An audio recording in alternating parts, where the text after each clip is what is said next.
కేసీఆర్ కు కాళేశ్వరం కమిషన్ నోటీసులు. నిజాయితీ నిరూపించుకోవాలన్న అద్దంకి. కేసులు కొత్తేమీ కాదన్న బీఆర్ఎస్. ఈ వార్తలను తెలంగాణ టాప్ 9 లో చూద్దాం. తెలంగాణ మాజీ సీఎం కేసీఆర్ కు కాళేశ్వరం కమిషన్ నోటీసులు జారీ చేసింది. కేసీఆర్ తో పాటు ఎమ్మెల్యే హరీష్ రావు, ఎంపీ ఈటెల రాజేందర్ కు కమిషన్ నోటీసులు ఇచ్చింది. జూన్ 5న కేసీఆర్, 6న హరీష్ రావు, 9న ఈటెల విచారణకు రావాలని కమిషన్ ఆదేశించింది. కాళేశ్వరం కమిషన్ విచారణకొచ్చి నిజాయితీ నిరూపించుకోవాలని కేసీఆర్ ను డిమాండ్ చేశారు కాంగ్రెస్ ఎమ్మెల్సీ అద్దంకి దయాకర్.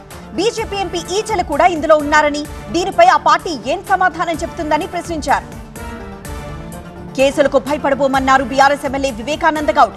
కాళేశ్వరం కమిషన్ విచారణకు హాజరవుతామన్నారు. కేటీఆర్, హరీష్ రావుపై పెట్టిన కేసుల్లోనూ తప్పు నిరూపించలేకపోయారన్నారు. బీఆర్ఎస్ అధికారంలోకి వచ్చాక కాంగ్రెస్ తప్పులను లెక్కగట్టి జైళ్లకు పంపుతామని హెచ్చరించారు. కాళేశ్వరం విచారణకు బీజేపీ సహకరిస్తుందన్నారు ఆ పార్టీ ఎమ్మెల్యే పాల్వాయి హరీష్. ఇప్పటికే కాళేశ్వరం రిపోర్ట్ ఏడాది ఆలస్యమైందన్నారు. కేసు విషయంలో ప్రభుత్వానికే క్లారిటీ లేదన్నారు. కాళేశ్వరం ప్రాజెక్టులో దోషులను కఠినంగా శిక్షించాలని కోరారు. కాళేశ్వరంపై నిగ్గు తేల్చేందుకు ఆలస్యం ఎందుకని ప్రశ్నించారు బీజేపీ నేత ఎన్వీఎస్ఎస్ ప్రభాకర్. బీఆర్ఎస్ కాంగ్రెస్ మధ్య డీల్ కుదిరిందని, అందుకే కాళేశ్వరం విద్యుత్ కొనుగోళ్లపై విచారణ నీరుగారుస్తున్నారని ఆరోపించారు. మిస్ వరల్డ్ పోటీలకు వచ్చిన ప్రతినిధులకు రాష్ట్రమంతా తిప్పుతున్న రేవంత్ కేసీఆర్ ఏర్పాటు చేసిన అంబేద్కర్ విగ్రహాన్ని ఎందుకు చూపడం లేదని ప్రశ్నించారు బీఆర్ఎస్ నేత వినోద్. కేసీఆర్ కు కాళేశ్వరం కమిషన్ నోటీసులను పూర్తిగా చదివాకే స్పందిస్తామన్నారు. వాటా చట్టంపై తొలిసారి రాష్ట్ర స్థాయిలో సమీక్షించారు మంత్రి సీతక్క. మండల స్థాయి నుంచి అథారిటీల ఏర్పాటుకు అధికారుల్ని ఆదేశించారు. త్వరలో వాటా నిధి ఏర్పాటు చేస్తామని చెప్పారు. వాటా చట్టాన్ని పకడ్బందీగా అమలు చేయాలని సూచించారు. జీవన్ రెడ్డికి కౌంటర్ ఇచ్చారు ఎమ్మెల్యే సంజయ్. కాంగ్రెస్ లో ఎక్కువ సార్లు ఓడిన ఘనత జీవన్ రెడ్డికే సొంతమన్నారు. సహనం కోల్పోయి మాట్లాడితే ప్రజలు ఒప్పుకోరని జీవన్ రెడ్డికి గుర్తు చేశారు. పెద్దపల్లి జిల్లా ధర్మారంలో బీఆర్ఎస్ కాంగ్రెస్ మధ్య సవాళ్లు ప్రతి సవాళ్లు నడిచాయి. ఎవరెంత అభివృద్ధి చేశారో చర్చకు సిద్ధమా అంటూ ఇరు పార్టీల నేతలు తోపులాటకు దిగారు. పోలీసులు ఇరు వర్గాలను చెదరగొట్టి పరిస్థితిని చక్కదిద్దారు. తప్పు చేస్తే శిక్ష తప్పదన్న చంద్రబాబు. ఏపీ కేబినెట్ లో కీలక నిర్ణయాలకు ఆమోదం. వేధించే వారిని వెంటాడతామన్న జగన్. ఈ వార్తల్లో ఏపీ టాప్ 9 లో చూద్దాం. ఏపీ లిక్కర్ స్కామ్ పై విచారణ పారదర్శకంగా సాగుతోందన్నారు సీఎం చంద్రబాబు. స్వతంత్ర సంస్థలు దర్యాప్తు చేస్తున్నాయన్నారు. తప్పు చేసిన వారెవరైనా శిక్ష తప్పదని తేల్చి చెప్పారు. కూటమి సర్కార్ చట్టబద్ధత పాలనకు ప్రాధాన్యమిస్తుందన్నారు. ఏపీ కేబినెట్ ఎస్ఐపిబి సూచించిన 11 సంస్థల పెట్టుబడులకు ఆమోదం చెప్పింది. 33,000 కోట్ల పెట్టుబడులు, 35,000 ఉద్యోగాల కల్పనే లక్ష్యంగా నిర్ణయం తీసుకుంది. లెదర్ ఫుట్వేర్ పాలసీకి ఓకే చెప్పింది. తెలుగు వర్సిటీని ఏపీకి తరలించాలని నిర్ణయించింది. ఏపీలో రేషన్ వాహనాలను రద్దు చేస్తున్నట్లు చెప్పారు మంత్రి నాదెండ్ల మనోహర్. వచ్చే నెల 1 నుంచి రేషన్ దుకాణాల ద్వారానే సరుకులు ఇస్తామన్నారు. వృద్ధులు, దివ్యాంగులకు మాత్రమే డోర్ డెలివరీ చేస్తామని స్పష్టం చేశారు మంత్రి. రెవెన్యూ శాఖలో సంస్కరణలపై ప్రభుత్వం కసరత్తు ముమ్మరం చేసింది. మంత్రి అనగాని అధ్యక్షతన కేబినెట్ సబ్ కమిటీ భేటీ అయింది. ఫ్రీ హోల్డ్ భూములు, నాలా రద్దు, సాదా బైనామా వంటి కీలక అంశాలపై చర్చించింది. వచ్చే ఎన్నికల్లో వైసీపీదే విజయమన్నారు జగన్.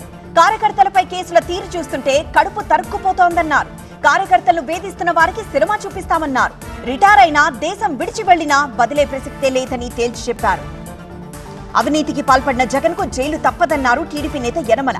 లిక్కర్ దందాలో 3,700 కోట్లు, ఇసుక రవాణాలో 1,300 కోట్ల రూపాయలు జగన్ జేబులోకి వెళ్లాయన్నారు. ఆరోపణలు తేలితే జగన్ కు అధికారం కలేనన్నారు. తిరువూరు మున్సిపల్ చైర్మన్ ఎన్నికను కొందరు కావాలని అడ్డుకున్నట్లు చెప్పారు ఎంపీ కేశినేని చిన్ని. చైర్మన్ ఎన్నిక సజావుగా సాగాలన్నదే తమ ఉద్దేశమన్నారు. ప్రతిపక్షంలో ఉండి కూడా కొందరు దౌర్జన్యాలకు పాల్పడడం బాధాకరమన్నారు.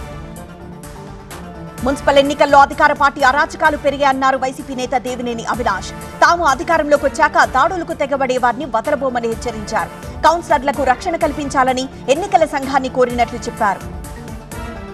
కేంద్రం విశాఖ స్టీల్ ప్లాంట్ ను అమ్మే యోచనలో ఉందన్నారు సిపిఐ నేత రామకృష్ణ. కార్మికులు 8 నెలలుగా జీతాలు రాక ఇబ్బంది పడుతున్నట్లు చెప్పారు. చంద్రబాబు అమరావతి, పోలవరం తప్ప స్టీల్ ప్లాంట్ పై మాట్లాడడం లేదని ఆరోపించారు. బోరుగడ్డ అనిల్ కు మళ్లీ రిమాండ్. వేంపల్లిలో తిరంగా ర్యాలీ. కరెంటు కోసం మహిళల ఆందోళన. ఇలాంటి టాప్ 9 పల్లె వార్తల్ని చూద్దాం. బోరుగడ్డ అనిల్ కు 14 రోజుల రిమాండ్ విధించింది గుంటూరు 6వ అదనపు కోర్టు. పీటీ వారెంట్ మీద అనంతపురం జైలు నుంచి గుంటూరు కోర్టుకు తీసుకొచ్చారు పోలీసులు. నిందితుడిని రాజమండ్రి సెంట్రల్ జైలుకు తరలించారు.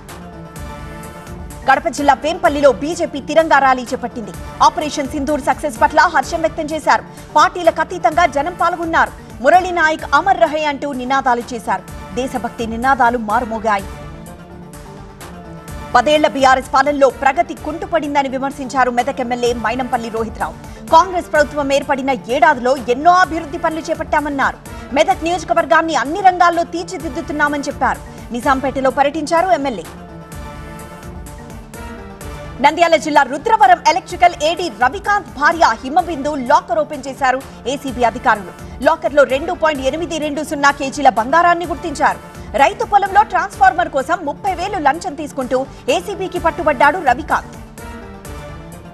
విద్యుత్ సరఫరా చేయాలంటూ మహిళలు రాస్తారోకోకు దిగారు. కృష్ణా జిల్లా అంగులూరు నుంచి నూజెళ్ల వెళ్లే రోడ్లో అంధకారం అలుముకుందని ఆరోపించారు. వారం నుంచి కరెంటు లేక తీవ్ర ఇబ్బందులు పడుతున్నామని ఆవేదన వ్యక్తం చేశారు. అనంతపురం అర్బన్ నియోజకవర్గం మినీ మహానాడులో టీడీపీ కార్యకర్త ఆత్మహత్యాయత్నం చేశాడు. ఎమ్మెల్యే దగ్గుబాటి ప్రసాద్ మాట్లాడుతుండగా తనకు అన్యాయం జరిగిందంటూ సూసైడ్ అటెంప్ట్ చేశాడు. అతన్ని ఆసుపత్రికి తరలించారు నాయకులు. విజయవాడ రైల్వే స్టేషన్లో ముమ్మర తనిఖీలు నిర్వహించారు పోలీసులు. ఉగ్ర కదలికల నేపథ్యంలో విస్తృత చెకింగ్స్ చేపట్టారు. ప్రయాణికుల బ్యాగులను తనిఖీలు చేశారు. డాగ్ స్క్వాడ్ తో స్టేషన్లో కలియతిరిగారు. వరంగల్ మీల్స్ కాలనీ ఇన్స్పెక్టర్ వెంకటరత్నంను సస్పెండ్ చేశారు వరంగల్ పోలీస్ కమిషనర్ సన్ప్రీత్ సింగ్. ఈ కేసులో నిందితురాలి పట్ల పోలీస్ స్టేషన్ ఆవరణలోనే లైంగిక వేధింపులకు దిగాడు సీఐ. విచారణ తర్వాత సస్పెండ్ చేశారు సిపి. పుట్టపర్తి పరిధిలో పట్టుబడ్డ కర్ణాటక మద్యాన్ని వాహనంతో తొక్కించారు ఎక్సైజ్ అధికారులు. 300 లీటర్ల మద్యాన్ని ధ్వంసం చేశారు. అక్రమ మద్యం నాటుసారా అమ్మినా కొన్నా నేరమని, కఠిన చర్యలు తప్పవని హెచ్చరించారు అధికారులు. హైదరాబాద్ నగరంలో మాయ్ లేడీలు కలకలం రేపుతున్నారు. వృద్ధులకు పెళ్లి చేస్తామంటూ మోసం చేస్తున్న 2 మహిళల కోసం మహంకాళి పోలీసులు గాలిస్తున్నారు. మ్యారేజ్ బ్యూరో పేరిట ప్రకటనలు ఇచ్చి వృద్ధులను టార్గెట్ చేస్తున్నారు మహిళలు. ఆరోగ్యమే మహాభాగ్యమంటోన్న ప్రధాని. అనుమతుల ఆలస్యంపై ఆర్థిక మంత్రి అసంతృప్తి. కర్ణాటక కాంగ్రెస్ సర్కార్కు 2 ఏళ్లు. ఇలాంటి టాప్ 9 నేషనల్ న్యూస్ చూద్దాం. ప్రపంచంలోనే అతిపెద్ద ఆరోగ్య బీమా పథకం ఆయుష్మాన్ భారత్ అన్నారు ప్రధాని మోదీ. 58 కోట్ల మందికి ఈ పథకం ద్వారా ఉచిత వైద్య సేవలు లభిస్తున్నాయని వివరించారు. 78వ వరల్డ్ హెల్త్ అసెంబ్లీ సమావేశం సందర్భంగా ప్రధాని సందేశం ఇచ్చారు. భారత పర్యాటక రంగం పురోగతిపై ప్రధాని మోదీ ఉన్నత స్థాయి సమీక్ష నిర్వహించారు. పహల్గాం దాడి తర్వాత చోటు చేసుకున్న పరిణామాల నేపథ్యంలో ఈ ఉన్నత స్థాయి సమావేశం జరిగింది.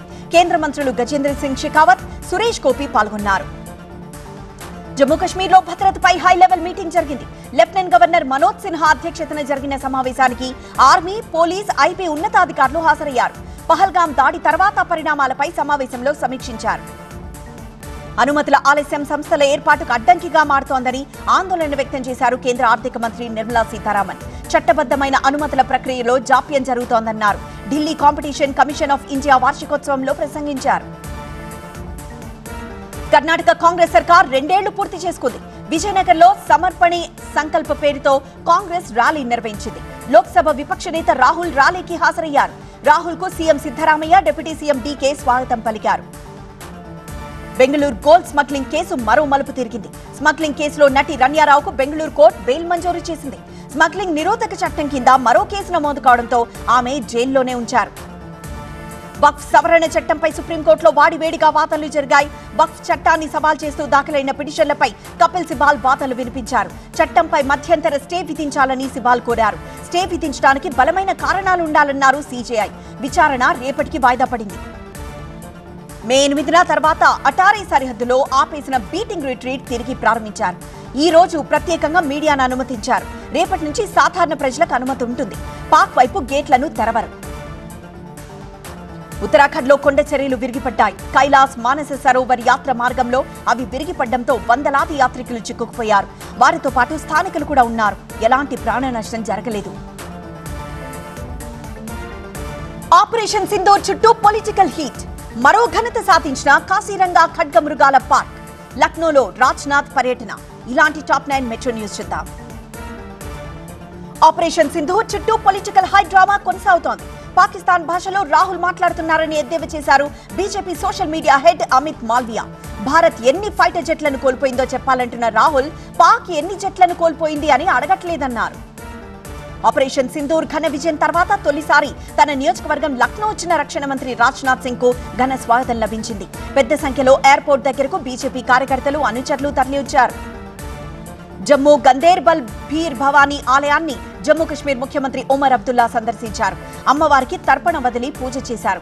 ఆలయ పూజారి ఒమర్ కు అమ్మవారి తీర్థ ప్రసాదాలు అందజేశారు. గందేర్బల్ నియోజకవర్గానికి ఒమర్ ప్రాతినిధ్యం వహిస్తున్నారు. సరిహద్దు ప్రాంతాల ప్రజలకు సంఘీభావం తెలిపేందుకు 5 సభ్యులు తృణమూల్ కాంగ్రెస్ నేతలు ఈ నెల 21 నుంచి 23 వరకు కశ్మీర్లో పర్యటించనున్నారు.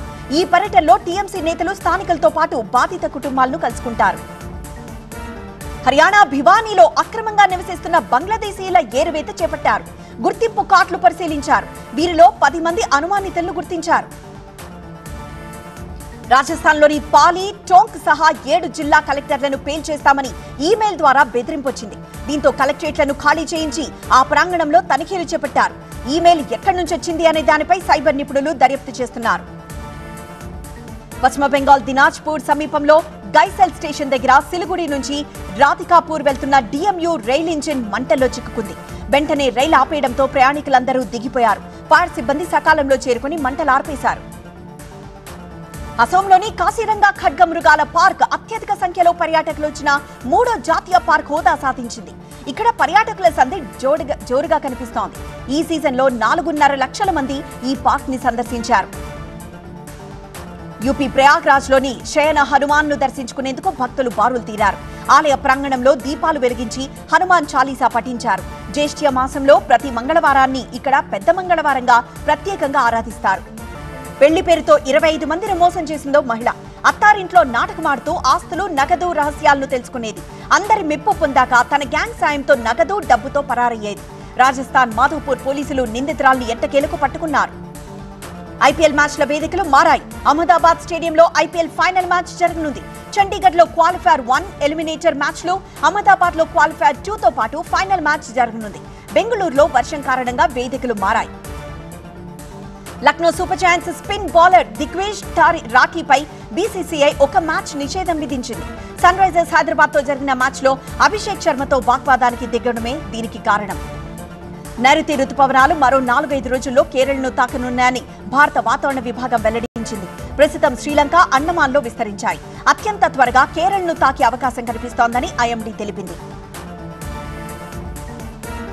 భారీ నష్టాల్లో భారత స్టాక్ మార్కెట్లు. అమెరికా, భారత్ మధ్య కుదరబోతోన్న ఒప్పందం. క్షీణించిన సౌత్ కొరియా ఆటోమొబైల్ ఎగుమతులు. ఇలాంటి టాప్ 9 బిజినెస్ వార్తల్ని చూద్దాం. భారత స్టాక్ మార్కెట్లు భారీ నష్టాల్లో ముగిశాయి. అంతర్జాతీయ మార్కెట్ల నుంచి బలహీన సంకేతాలు, విదేశీ సంస్థాగత మదుపర్ల విక్రయాలు సెంటిమెంట్ ను దెబ్బతీశాయి. సెన్సెక్స్ 800 పాయింట్లకు పైగా నష్టపోగా నిఫ్టీ 24,700 దిగువకు చేరింది. బంగ్లాదేశ్ దిగుమతులపై ఫోకస్ పెంచింది భారత్. ఆ దేశ ఓడరేవు దిగుమతులపై ఆంక్షలు విధించింది. Readymade garments, plastic, melamine, furniture, juices, carbonated drinks, bakery items, మిఠాయిలు, ప్రాసెస్ చేసిన ఆహార పదార్థాల దిగుమతులపై ఆంక్షలు వర్తిస్తాయి. భారతీయ కంపెనీల్లో సైబర్ సెక్యూరిటీ కరువైంది. మెజారిటీ పరిశ్రమల్లో సైబర్ సెక్యూరిటీ కోసం ఎలాంటి చర్యలు తీసుకోవడం లేదు. కేవలం 7% పరిశ్రమల్లోనే పకడ్బందీ సైబర్ సెక్యూరిటీ ఉంది. సిస్కో 2025 సైబర్ సెక్యూరిటీ ఇండెక్స్ ఈ విషయాన్ని వెల్లడించింది. భారతీయ బ్యాంకుల రిస్క్ ప్రొఫైల్ మరింత మెరుగుపడింది. అసెట్ క్వాలిటీ, లోన్ డైవర్సిఫికేషన్ విషయాల్లో బ్యాంకులు పకడ్బందీగా వ్యవహరిస్తున్నాయని ఫిచ్ రేటింగ్స్ రిపోర్ట్ చెప్తోంది. నష్టాలను అధిగమించేందుకు చేపడుతున్న చర్యలు సత్ఫలితాలనిస్తున్నాయని పేర్కొంది.